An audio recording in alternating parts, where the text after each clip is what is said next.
Yesterday, we saw a momentous victory for the Constitution and the rule of law in the United States of America. The Supreme Court held in a unanimous decision that former President Donald Trump must be placed back on the ballot in the state of Colorado. Now, this decision would overturn the decision in the states of Maine and Illinois to remove the president from their ballots as well. They cited that the Colorado Supreme Court had no authority to remove Donald Trump from the ballot as it was in violation of the third section of the 14th Amendment. Not everyone is happy about this. I want you to listen to Democratic Secretary of State, Ms. Jenna Griswold, and her reaction to this. My larger reaction is disappointment. I do believe that states should be able, under our Constitution, to bar oath-breaking insurrectionists. And ultimately, this decision leaves open the door for Congress to act to pass authorizing legislation. But we know that Congress is a nearly non-functioning body. So ultimately, it will be up to the American voters to save our democracy in November. Now, if the Democratic Party, as well as their allies in the mainstream media, whose heads are likely exploding by now, would care to familiarize themselves with the 14th Amendment, in particular the third section of the 14th Amendment, which the Supreme Court used as justification for its unanimous decision yesterday, they would see that the power to determine who has engaged in an insurrectionist act rests in Congress alone, that it must go before Congress and it must pass a vote of 2/3 majority in both houses.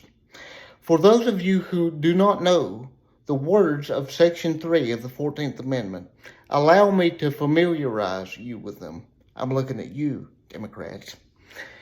No person shall be a senator or representative in Congress, or elector of president and vice president, or hold any office, civil or military, under the United States or under any state who, having previously taken an oath as a member of Congress or as an officer of the United States or as a member of any state legislature or as an executive or judicial officer of any state to support the Constitution, shall have engaged in insurrection or rebellion against the same, or given aid or comfort to the enemies thereof.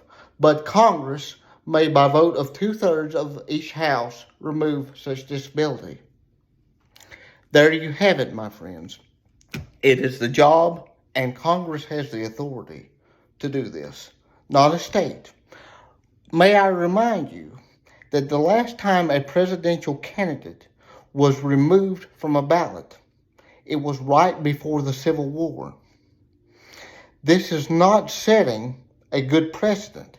So I am glad that the Supreme Court upheld the Constitution yesterday.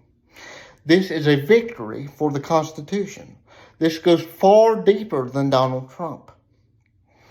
If we want to see the fabric of this country preserved, these are the sorts of things that need to happen. And I am glad that all 9 justices spoke out yesterday in unison.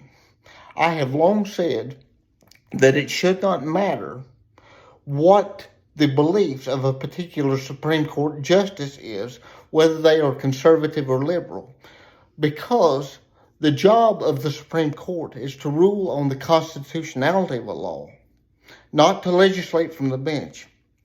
And yesterday, we saw the Supreme Court function as it should. So I am thrilled to see this. This is a victory for the American way. This is the way that the founders set it up.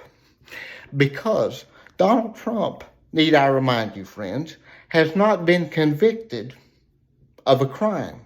He has not been convicted of insurrection. He has his day in court. And evidence must be presented. The man has been indicted, but he must have a conviction. Remember, we are innocent until proven guilty in this country, not the other way around. So this is a victory for the Constitution and for liberty. And it flies in the face of what the enemies of liberty in this country want. They want to tear down the Constitution. This is bigger than Donald Trump. They want to tear down the Constitution so they can set up a communist dictatorship. I'll just speak plainly. And yesterday, we saw the Constitution working as it should.